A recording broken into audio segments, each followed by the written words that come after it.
이 시간 하나님 앞에 예배드리러 나오신 여러분들을 진심으로 축복하고 환영합니다. 우리 인사합시다. 축복하고 환영합니다. 모든 것이 은혜입니다. 네, 또 한 번 더 인사를 할 때 우리는 다 한 부모의 자녀들이고 또 우리에게 자녀가 또 있습니다. 함께 인사합시다. 아버지, 어머니 수고하셨습니다. 네, 주신 말씀을 통하여서 갈대상자라는 제목으로 은혜를 나누고자 합니다. 수년 전에 또 이 본문의 내용을 가지고 어버이 주일날 말씀을 나눈 적이 있는데 조금 다른 관점으로 이 말씀을 또 묵상하고자 합니다. 오늘은 우리가 주지하시는 바와 같이 어버이 주일로 지키게 되어집니다. 지난 주간 우리는 어린이 주일로 지키기도 하였죠.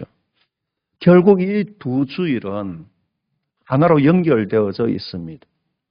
부모와 자녀의 만남이라 하는 것이죠.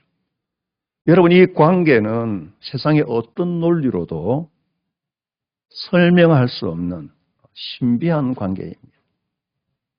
갓 태어난 아기가 그 가냘픈 손가락으로 눈도 뜨지 못한 채 아무것도 할 수 없이 버둥거리고 있는데요. 그 존재가 말을 하지 않아도 온몸으로 외치는 것이죠. 나 좀 살려주세요. 나는 혼자서 살 수 없습니다. 혼자서 숨 쉬는 것조차 힘듭니다. 그런데 이제 그 피덩이가 자라서 어른이 되어지고요. 또 누군가의 부모가 되어지는 것이죠. 어떻게 이것이 가능한 것입니까? 누군가 이제 밤을 새워가며 지켜주셨기 때문이죠. 누군가 이제 자신의 시간과 인생을 내어주셨기 때문입니다. 누군가 조건 없이 사랑했기 때문이죠. 우리는 흔히 내리사랑이다 그렇게 말하게 되어집니다. 부모의 사랑은 계산하지 않습니다. 돌려받을 것을 기대하지 않는 것이죠. 그냥 흘러 보내게 되어집니다. 마치 생명의 물줄기처럼 아래로 끊임없이 흘러보내게 되어지는 것이 부모의 사랑이다. 그렇게 우리는 생각을 하게 되어집니다. 그런데 자식된 입장에서 보게 되어지면요. 그 물을 마시면서 살아왔지만은 그 근원을 잊어버린 채 살아왔던 우리들입니다. 그래서 하나님께서는 10계명 가운데 사람에게 주신 첫 번째 계명으로 내 부모를 공경하라 그렇게 말씀하셨고, 그것이 약속이 있는 첫 계명으로 너 부모에게 순종하면 너가 잘되고 땅에서 장수할 것이다. 모든 사람들이 바라게 되어지는 그 복을 약속하신 것이죠. 이것은 단순한 예의의 문제가 아닙니다. 인사를 잘해라, 말을 잘 들어라, 그 정도의 수준이 아닌 것이죠. 이것은 존재의 문제입니다. 내가 어디서 왔는지요. 누구의 사랑 위에 서 있는지요. 그 근원을 잊지 말아라 라는 하나님의 명령이자 약속인 것이죠. 부모를 공경한다라는 것은 단지 부모를 높이라 라는 말이 아닙니다. 나를 지금 이 순간 살아가게 만드는 그 은혜를 기억하라 라는 것이죠. 더 깊이 들어가게 되어지면 우리는 이 부모님의 사랑을 통하여서 하나님의 사랑을 경험하고 배우게 되어집니다. 우리는 이 부모를 통하여서 조건 없는 사랑을 처음으로 배우게 되어지고 그 부모의 사랑을 통하여서 하나님의 사랑을 깨닫게 되어집니다. 조건 없이 주는 사랑이죠. 기다려주는 사랑이죠. 포기하지 않는 사랑이죠. 그것이 바로 하나님의 사랑의 그림자이기 때문입니다. 그래서 부모를 향한 태도, 이것은 단순히 인간과의 관계의 문제가 아니라 하나님을 향한 우리의 태도와도 연결되어지는 것이죠.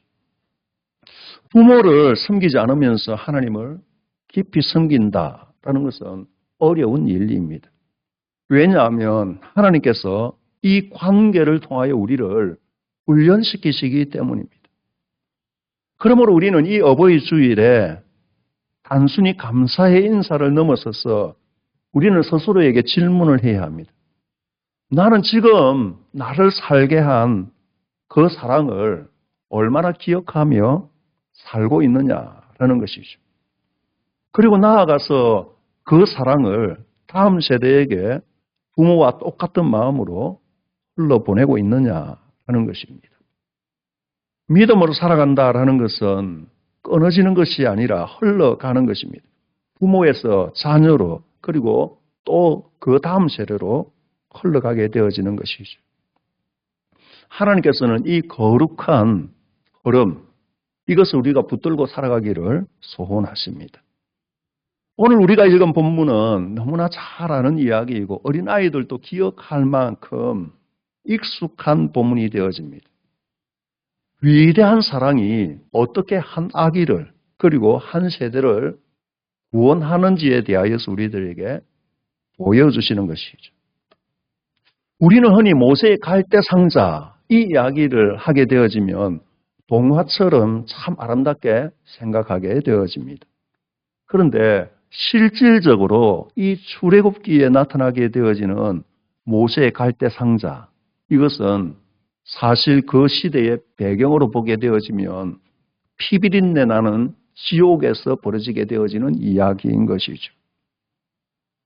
지금부터 3,500년 전 이집트에서 있었던 이야기입니다.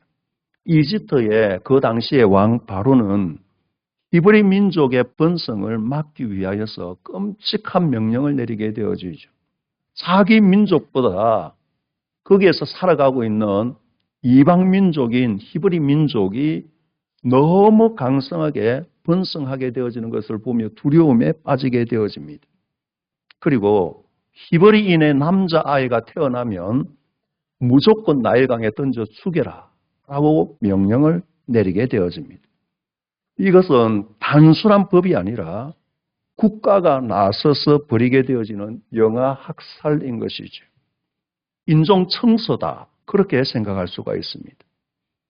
아이가 태어날 때 그것이 축복이 아니라 죽음의 신호가 되어지고 슬픔의 신호가 되어지는 시대였습니다. 태어난 아기의 울음소리가 부모에게 너무나 큰 고통으로 다가오게 되어지는 그날이었던 것이죠. 그런데 오늘 본문은 아주 놀라운 표현을 쓰고 있습니다. 2장 2절은 그 여자가 임신하여 아들을 낳으니 그가 잘생긴 것을 보고 석 달 동안 그를 숨겼으나 이미 이제 여러분들은 주지하고 계시는 바 그대로 나의 아기가 잘생겼다, 이쁘다라는 것은 자명한 사실입니다.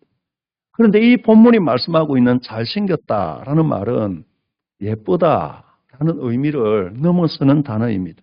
히브리어 원어로 토브라 하는 단어인데 이것은 가장 최상급을 의미하게 되어지는 단어이죠. 하나님께서 천지 만물을 창조하시고 보시기에 좋았더라 라고 말씀하셨던 그 단어가 바로 이 단어입니다. 세상은 그 당시에, 애굽은 그 당시에 아기를 보고 죽여야 할 노예로 생각하는 것이죠. 위험한 존재라고 말하고 있는 것이죠. 하지만 이 부모의 마음은 달랐습니다. 그들은 이 아기에게서 하나님의 형상을 발견하는 것이죠. 우리의 생명을 유지하기 위하여서 이 아이를 죽일 수 없다라는 결론에 도달하게 되어집니다. 이 아이는 죽어 마땅한 노예가 아니라 하나님께서 목적을 가지고 우리 가정에 보내신 너무나 존귀한 생명이다라는 확신이 그들에게 생기게 되어진 것이죠. 사랑하는 성도 여러분, 부모님의 사랑은 바로 여기에서 시작되어집니다.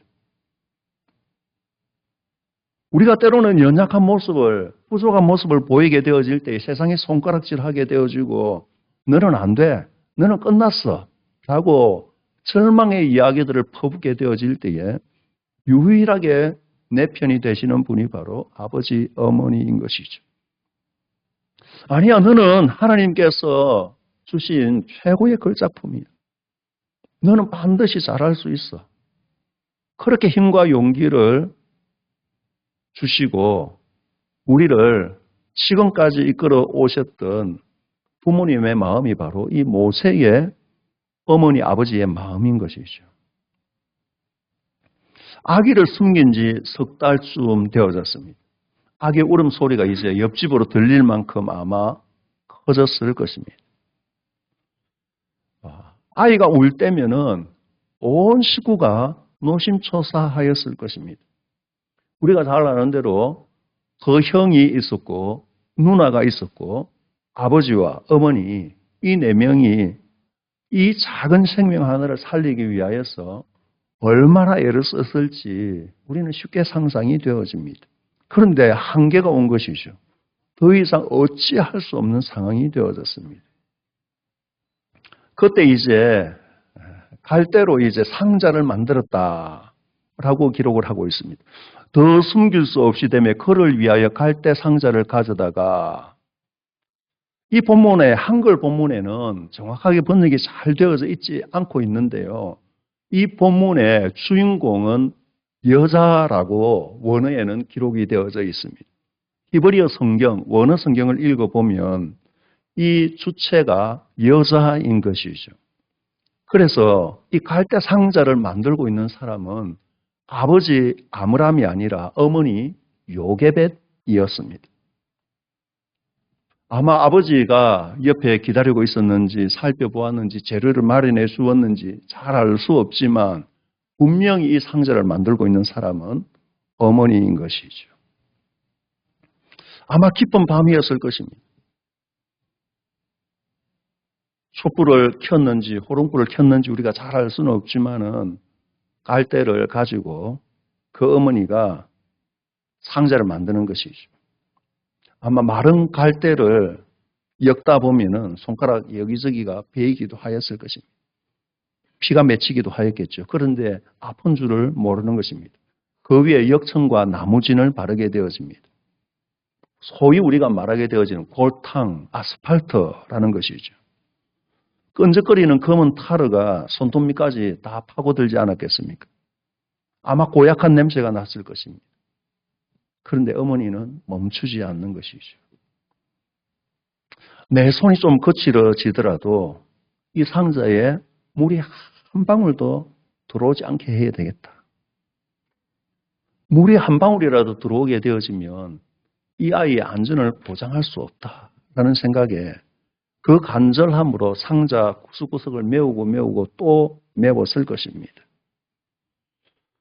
왜 우리 부모님들의 손이 그렇게 거칠어졌는지요? 우리는 지금 이제 나이가 저보다도 더 연로하신 분들이 많으십니다. 왜 그렇게 손마디가 굵어졌습니까? 그 부모님들이 우리를 닮아낼 그 갈대 상자를 만들었기 때문이지요.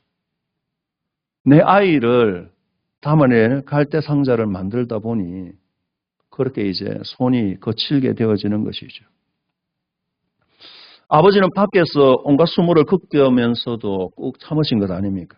자존심 상하는 말을 들어도 억울한 일을 당해도 무거운 짐을 지느라 어깨가 내려앉아도 집에 오면 내색을 하지 않는 것이죠. 왜 그렇게 살아가는 것일까요? 그것이 바로 세상의 거센 물결이 자녀들에게 들이닥치지 않도록 자기 몸으로 갈대 상자에 역청을 바르고 있는 것이지요. 어머니는 이제 아이를 양육하느라 밤잠을 주무시지 못할 때가 많았죠. 단돈 몇백 원을 아끼려고 흥정하고 당신이 이제 옷을 사 입는 것은 늘 뒤로 미루신 것 아닙니까? 좋은 거 먹고 싶은 마음이 왜 없었겠습니까? 예쁜 옷 입고 싶은 마음이 왜 없었겠습니까? 다 있으셨는데 그것들을 다 내려놓고 우리를 입히고 먹이고 공부시키기 위하여서 그렇게 사신 것이죠. 왜 그렇겠습니까? 내 아이가 나일강에 가라앉으면 안 되기 때문입니다. 그것이 바로 이제 우리 인생이라 하는 상자가 물에 잠기지 않고 지금까지 살아온 그 이유가 되어지는 것이죠. 여러분 이제 갈대 상자 이것은 배가 아닙니다. 그냥 나무 상자인 것이죠. 아주 연약한 구조입니다. 계속해서 이제 보수해야 합니다. 계속해서 발라주어야 하죠. 계속 덧칠해야 하죠. 계속해서 손이 가야 하죠. 부모의 자녀를 향한 삶이 그런 것 아닙니까? 한 번으로 끝나는 것이 아니죠. 평생을 아이를 위하여서 역청을 발라야 합니다. 그래서 이제 부모의 손이 거칠어지는 것이죠. 부모의 어깨가 굽어지는 것이죠. 부모의 시간이 점점 사라지는 것입니다. 그런데 그 아이는 상자 안에서 아무것도 모르는 것이죠. 그냥 그저 편안히 누워 있는 것이죠. 비가 오는지 모릅니다. 물이 새는지도 모르죠. 바람이 부는지도 모르죠. 우리는 그렇게 살아온 것 아닙니까? 누군가 밖에서 막아주고 있었기 때문입니다. 이런 이야기가 전해지고 있습니다. 6.25 전쟁이 한창이던 혹독한 그 겨울의 이야기입니다. 매섬 칼바람이 몰아치던 어느 밤에 한 미국인 선교사가 집보차를 몰고 시골길을 가고 있었는데요. 어느 마을의 다리를 지날 때쯤에 마음의 감동이 왔습니다. 무슨 일이 벌어지고 있는 것 같은 마음의 감동이 있어서 차를 잠깐 세우고 귀를 기울이니까 어디에서 아이 울음소리가 들리는 것이죠. 다리 밑으로 내려가 보니까는 그 눈구덩이에 한 여인이 이제 옷을 하나도 걸치지 않은 채 얼어 죽어 있는 것입니다. 그런데 아이 울음소리가 그 품에서 들리는 것이죠. 보니까는 이제 여인이 자신이 입고 있었던 치마, 저고리, 심지어 속옷까지 다 벗어서 아기를 겹겹이 싸서 감싸 안고 있는 것입니다. 그 어머니가 영하의 추위 속에서 자기 체온이 다 빠져나가는데 그 공포를 견디면서 이 아이를 꼭 살려야 되겠다라는 일념으로 그렇게 이제 아이를 살린 채 죽어간 것이죠. 이 선교사가 그 모습을 보면서 통곡하고 이 여인을 묻었습니다. 그리고 그 아기를 미국으로 데려가서 훌륭하게 키웠습니다. 세월이 흘러서 청년이 된 아들이 한국을 찾게 되어지죠. 그 양아버지 선교사가 아들을 그 눈 덮인 언덕의 초라한 무덤 앞으로 데려가서 진실을 말해 주었습니다. 너 어머니가 너를 살리기 위하여서 그 차가운 눈 속에서 그렇게 죽어갔단다.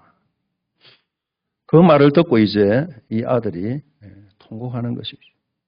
그리고 이제 입고 있던 코트를 벗어서 그 어머니의 무덤을 덮으면서 어머니 그때 얼마나 좋으셨어요.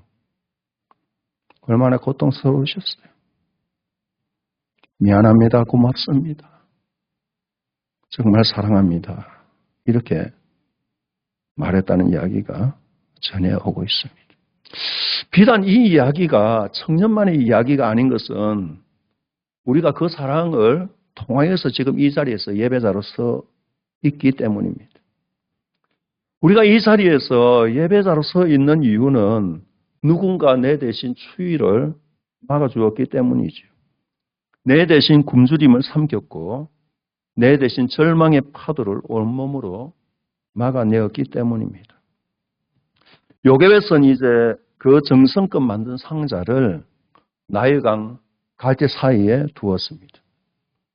버리는 것이 아닙니다. 이제 더 이상 할 수 있는 일이 없기 때문에 완벽하게 하나님의 손에 올려드리는 것입니다. 여기 이제 본문에 나타나고 있는 상자라는 단어가 성경의 다른 장소에 이 상자라는 단어가 나타나게 되어지는데 히브리어로 테바라는 단어입니다. 성경에 이 단어가 두 번 사용되어지는데 하나는 여기 출애굽기에 모세의 상자로 나오게 되어지고 하나는 노아의 방주에 그 방주가 바로 이 테바 상자입니다. 방주는 도시 없죠. 노도 없고 방향키도 없습니다. 하나님 인도하시는 대로 떠다니는 것이 바로 노아의 방주였습니다. 마찬가지로 이제 요게벳이 이 상자를 강물에 띄우며 기도하는 것이죠. 하나님, 제 손은 여기까지입니다. 이제 하나님께서 이 아이의 배의 키를 잡아주십시오. 이 아이의 인생을 하나님께서 책임져 주십시오. 그때에 기적이 일어나는 것 아닙니까? 바로의 딸, 그 히브리인을 다 죽이라고 명령하였던 그 바로의 딸이 목욕하러 나왔다가 이 아이의 울음소리를 듣고 불쌍히 여기는 마음이 생기게 되어집니다. 그래서 이 아이를 데려다가 키우게 되어지죠.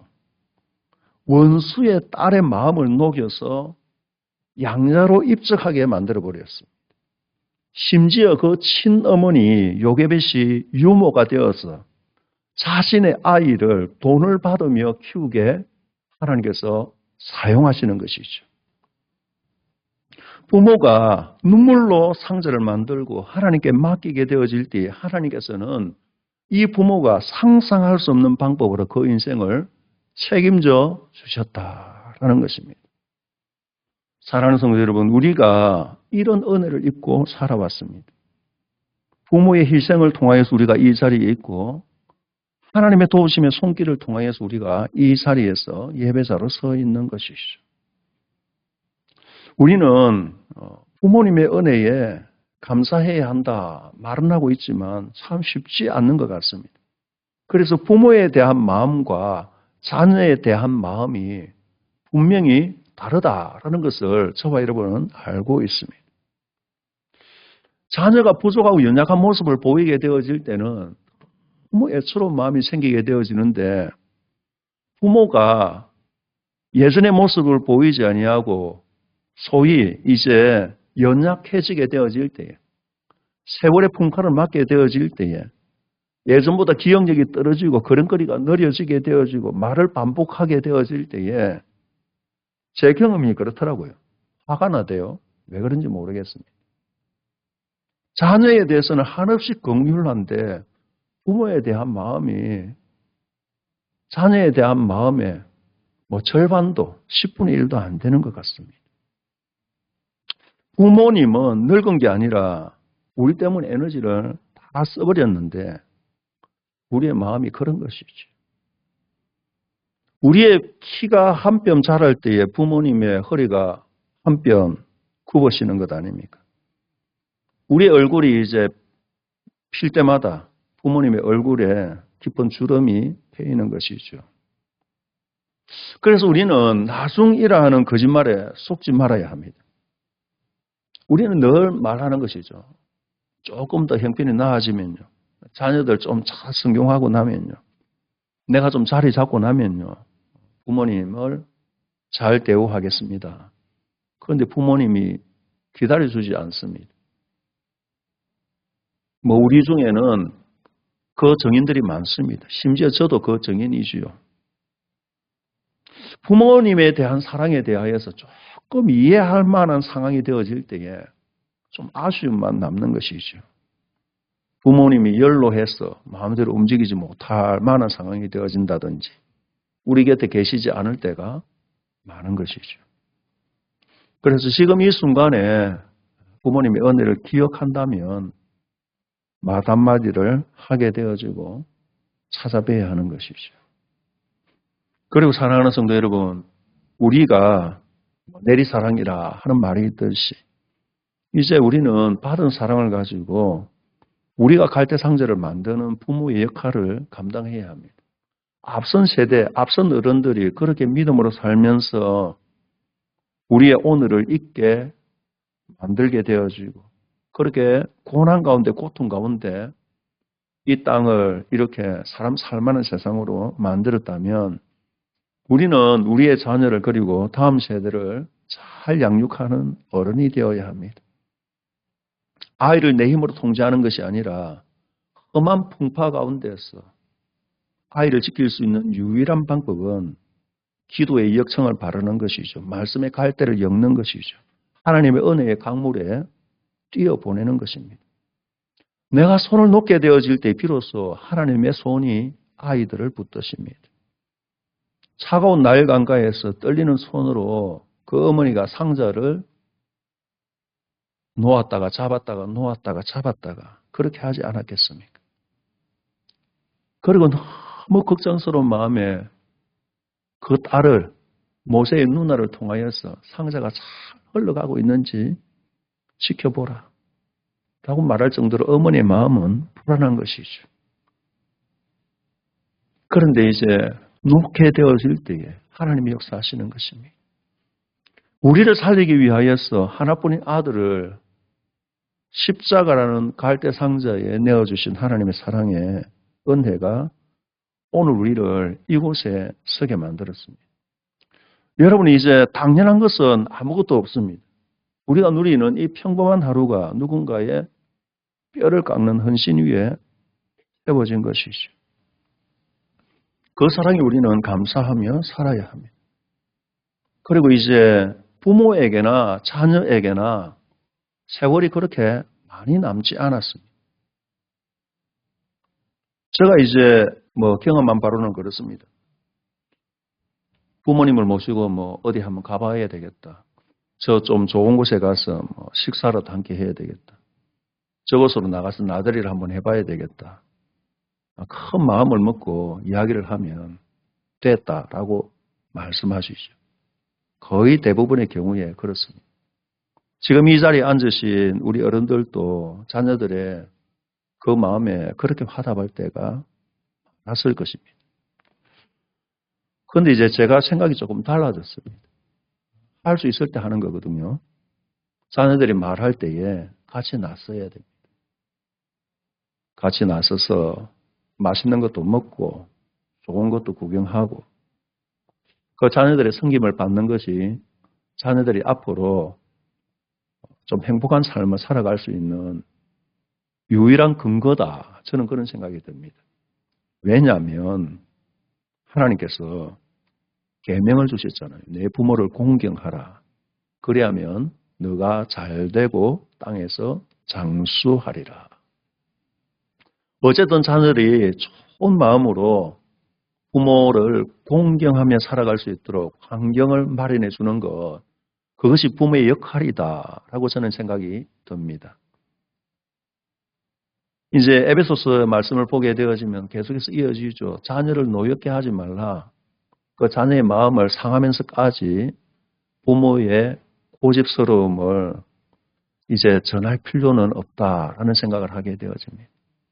우리는 사랑을 전달하게 되어지고 사랑으로 감싸주게 되어지고 기도해주고 눈물로 후원해주는 것. 그리고 그 자녀들이 좋은 마음으로 다가오게 되어질 때 그 자녀들이 축복을 받을 수 있도록 그것을 함께 누리며 살아가는 것. 그것이 우리가 해야 할 일이다라는 생각이 들게 되어집니다. 그래서 앞으로 이제 후회 없도록 자녀들의 섬김을 잘 받으시는 것. 그것이 또한 우리의 일이고 자녀들이 또 그렇게 부모를 잘 섬기도록 만드는 것. 그것이 또 우리가 해야 할 일이고 그것이 자녀의 축복을 빌어주는 또 한 방편이 되어진다라는 것을 생각하게 되어집니다. 오늘도 우리가 이제 이 예배 자리에서 정말 부모님의 은혜에 한 번 더 감사하게 되어집니다. 그리고 이제 우리를 위하여서 모든 것들을 아낌없이 다 내어주신 하나님의 사랑을 다시 한번 기억하게 되어집니다.